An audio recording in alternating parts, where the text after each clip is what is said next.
Assalamualaikum warahmatullahi wabarakatuh. Perkenalkan, nama saya Nur Aini Hakiki dengan NIM 2142520036 dari Prodi D4 Akuntansi Manajemen Politeknik Negeri Malang. Dalam video ini saya akan menjelaskan proses kerja dan langkah-langkah yang telah saya lakukan dalam mengikuti sertifikasi teknisi akuntansi muda kemarin, mulai dari setup database di Accurate, lalu input transaksi perusahaan, dan menghasilkan laporan. Lalu selanjutnya kami juga memperhitungkan rasio keuangan di Excel dan membuat tren analisis pendapatan, pengeluaran, dan laba. Dari proses pengerjaan kemarin, saya juga belajar bagaimana menjadi calon akuntan yang profesional dalam bekerja. Untuk langkah pertama, kita mulai dari setup database di web Accurate. Nah, tampilan yang pertama, kita harus mengisi nama usaha kita dan memilih untuk bidang usaha kita. Lalu kita buat data usaha dan muncul tampilan seperti ini. Kita juga harus melengkapi nama, kategori usaha, dan tanggal mulai data. Lalu kita klik selanjutnya.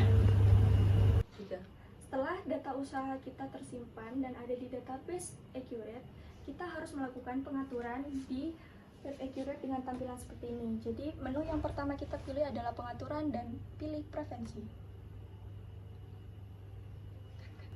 Untuk di preferensi kita harus mengisi info perusahaan secara lengkap mulai dari nama, kategori usaha, sampai mata uang yang kita akan gunakan.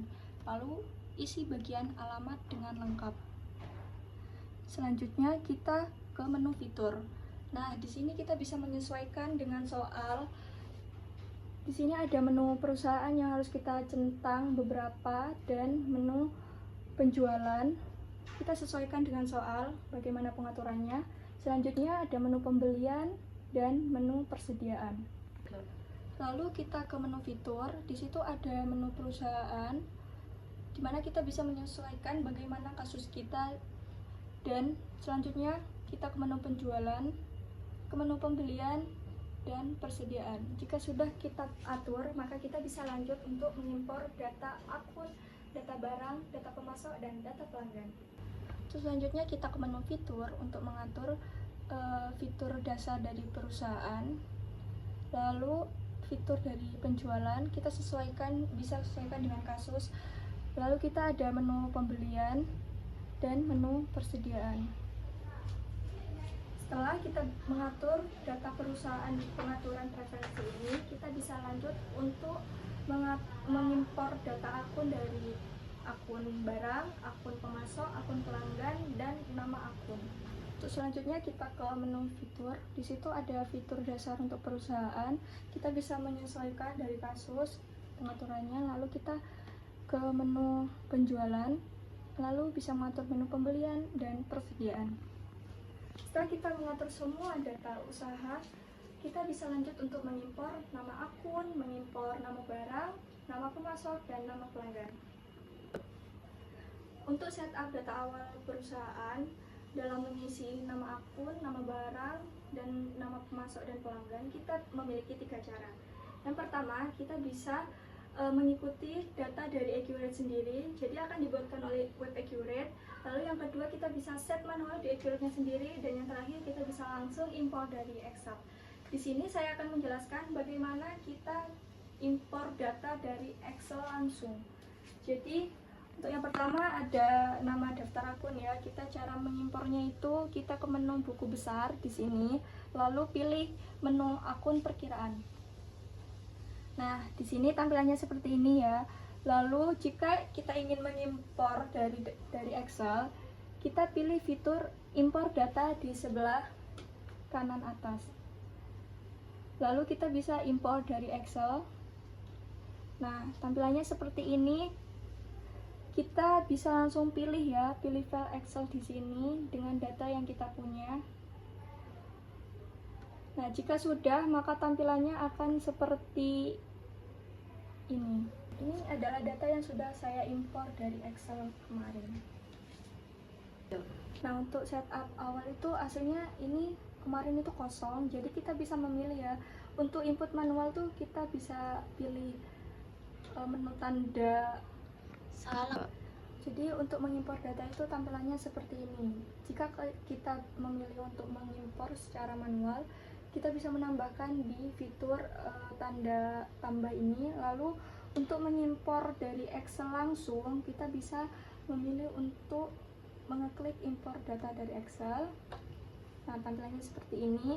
Kita bisa pilih Excel mana yang akan kita masukkan, seperti ini. Saya akan mengimpor daftar akun. Nah, kita bisa unggah. Nah, seperti ini pemetaan kolom. Lalu lanjutkan. Nah, ini jangan lupa ya untuk dicentang karena ini untuk melakukan update data jika sudah ada data yang sama pada database-nya. Lalu klik lanjutkan. Nanti tampilannya akan seperti ini. Selain daftar akun, kita juga bisa mengimpor dan melakukan hal yang sama yang saya contohkan tadi untuk daftar nama barang, daftar nama pemasok, lalu daftar nama pelanggan, aset tetap, dan nama barang kita. Setelah kita selesai untuk mengimpor semua data di Accurate, kita bisa lanjut untuk menginput transaksi. Yang pertama kita akan ke menu penjualan ya. Nah, jika ada penjualan tunai atau kredit, kita bisa ke menu faktur penjualan. Nah, untuk di faktur penjualan, saya akan mencontohkan bagaimana penjualan tunai terjadi di perusahaan saya kemarin. Seperti ini. Nah, yang pertama yang harus kita lakukan jika terjadi penjualan tunai adalah memasukkan nama pelanggan yang membeli barang atau jasa kita, lalu menginput tanggal transaksi yang terjadi, lalu memilih barang atau jasa yang kita sediakan. Saya contohkan the set organisasi. Nah, seperti ini. Kita bisa memilih nama barang, lalu kuantitas, lalu harga, dan diskon yang akan kita berikan. Setelah selesai untuk menginput nama barang, kita akan ke info lainnya untuk melengkapi data transaksi yang kita akan input. Setelah selesai, kita klik simpan. Untuk selanjutnya saya akan menjelaskan bagaimana terjadinya transaksi pembelian di perusahaan. Jadi, jika terjadi transaksi pembelian, ke menu pembelian, lalu kita pilih faktur pembelian. Nah, di sini saya sudah menginput transaksi pembelian kemarin dan saya akan contohkan untuk pesanan pembelian ke Lumbar CO. Ya, untuk pembelian kita juga sama seperti tadi, yaitu memilih nama pemasok, lalu tanggal transaksi sesuai dengan terjadinya transaksi, dan kita memilih barang apa yang akan kita beli kepada pemasok. Seperti ini contohnya. Jika kita membeli barang, maka nama barang kita bisa pilih di sini ya, lalu sesuaikan kuantitas, harga, dan total harga serta pajak di sini. Jika sudah menginput, kita bisa mengisi info lainnya untuk melengkapi data transaksi pembelian, lalu klik simpan. Selanjutnya, saya akan mencontohkan bagaimana terjadinya pembayaran beban di perusahaan. Nah, untuk pembayaran beban sendiri, kita bisa memilih menu kas dan bank, lalu klik menu pembayaran. Nah, nanti kita bisa input data pembayaran di sini. Untuk contohnya saya akan mencontohkan bagaimana pencatatan pembayaran beban listrik, air, dan telepon kemarin. Nah, di sini kita harus memilih kas mana yang kita gunakan untuk pembayaran dan input tanggal transaksi sesuai dengan transaksi yang terjadi. Lalu kita bisa memilih akun perkiraan yang akan kita bayar, yaitu beban yang akan kita bayar di sini. Nah, seperti itu. Jika sudah menginput seperti ini dengan nilai yang ada pada kasus, kita bisa klik lanjut. Dan jangan lupa lengkapi info lainnya untuk mencatat catatan juga. Setelah mencatat catatan, kita bisa klik simpan dan data otomatis terinput di menu Accurate. Setelah menginput semua transaksi yang terjadi pada periode bulan tersebut, Accurate juga menyediakan fitur daftar laporan dan kita bisa memilih laporan apa saja yang kita butuhkan. Nah, jika ingin melihat daftar laporan, kita ke menu daftar laporan dan klik menu ini. Nah, tampilannya nanti seperti ini. Ada memorize, ada keuangan, buku besar, kas dan bank, dan lain sebagainya. Jadi saya akan contohkan garis besarnya saja. Yang pertama ada laporan laba rugi standar.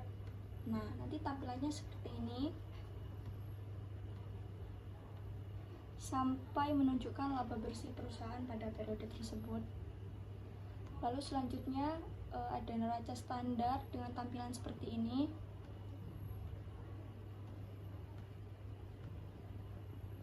Nah, lalu selanjutnya ada neraca standar dengan tampilan seperti ini. Dia sudah menampilkan dengan sangat jelas sampai ke jumlah liabilitas dan ekuitas. Lalu ada perubahan ekuitas, juga ada fitur rekonsiliasi bank, ada laporan arus kas langsung, dan masih banyak lagi yang bisa kita pilih dari daftar laporan tersebut. Jadi kita bisa menyesuaikan dengan kebutuhan kita tanpa harus menginput manual laporan yang terjadi pada bulan tersebut. Selanjutnya saya akan melakukan perhitungan analisis rasio keuangan yang biasa digunakan. Yang pertama ada rasio likuiditas. Saya memilih untuk memperhitungkan current rasio dengan rumus jumlah aset lancar dibagi jumlah kewajiban lancar dikali 100% dengan hasil 6,55%. Hasil ini menunjukkan bahwa kemampuan likuiditas yang sangat baik dengan artian aset lancar jauh melebihi kewajiban lancar. Kondisi ini menjelaskan bahwa aset lancar sangat cukup untuk menutupi kewajiban jangka pendeknya. Selanjutnya ada rasio solvabilitas. Saya akan memperhitungkan debt to equity ratio dengan rumus jumlah utang dibagi jumlah ekuitas dengan hasil 24,1%. Hasil ini menunjukkan bahwa sebagian besar pendanaan berasal dari modal sendiri, dengan kata lain, ketergantungan terhadap utang cukup rendah yang mencerminkan struktur permodalan yang sehat dan risiko keuangan yang rendah. Yang ketiga, ada rasio profitabilitas. Di sini saya akan memperhitungkan return on asset ratio dengan rumus laba bersih dibagi total aset. Nah, untuk hasilnya 3,7% yang menunjukkan bahwa laba bersih yang dihasilkan dari total aset masih cukup rendah dan aset yang dimiliki belum dimanfaatkan secara optimal untuk menghasilkan keuntungan. Lalu, yang keempat ada rasio aktivitas. Di sini saya akan memperhitungkan total aset turnover ratio dengan rumus sebagai berikut, yaitu penjualan dibagi total aset dengan hasil 0,042% yang menunjukkan tingkat efisiensi aset yang sangat rendah dalam menghasilkan pendapatan. Untuk grafik yang saya dapatkan ini, untuk yang sisi pendapatan terjadi fluktuasi tajam dari minggu ke minggu. Terlihat di minggu kedua mencatat pendapatan yang tertinggi dengan Rp39.270 yang menunjukkan aktivitas ekonomi dan penjualan yang sangat baik. Sementara itu di minggu pertama dan minggu ketiga pendapatan itu nihil dengan menandakan tidak adanya transaksi penjualan atau penerimaan dana pada periode tersebut. Untuk minggu keempat pendapatan senilai 12 juta dan minggu kelima senilai Rp1.250. Lalu dari sisi pengeluaran kita bisa lihat minggu pertama mencatat pengeluaran sebesar 15.000 dan tidak adanya pendapatan yang menyebabkan kerugian di minggu pertama. Lalu untuk minggu kedua pengeluaran tercatat senilai 4 juta dan minggu ketiga senilai 350.000 dan minggu terakhir menunjukkan pengeluaran negatif sebesar 8.295.000 yang mengindikasikan adanya pembalikan biaya dan mungkin pengembalian dana atau koreksi akuntansi. Lalu terakhir pengeluaran terbesar di minggu keempat yaitu 10.728.000. Selanjutnya kita ke sisi laba profit. Nah, dari sisi laba yang paling tinggi tercatat pada minggu kedua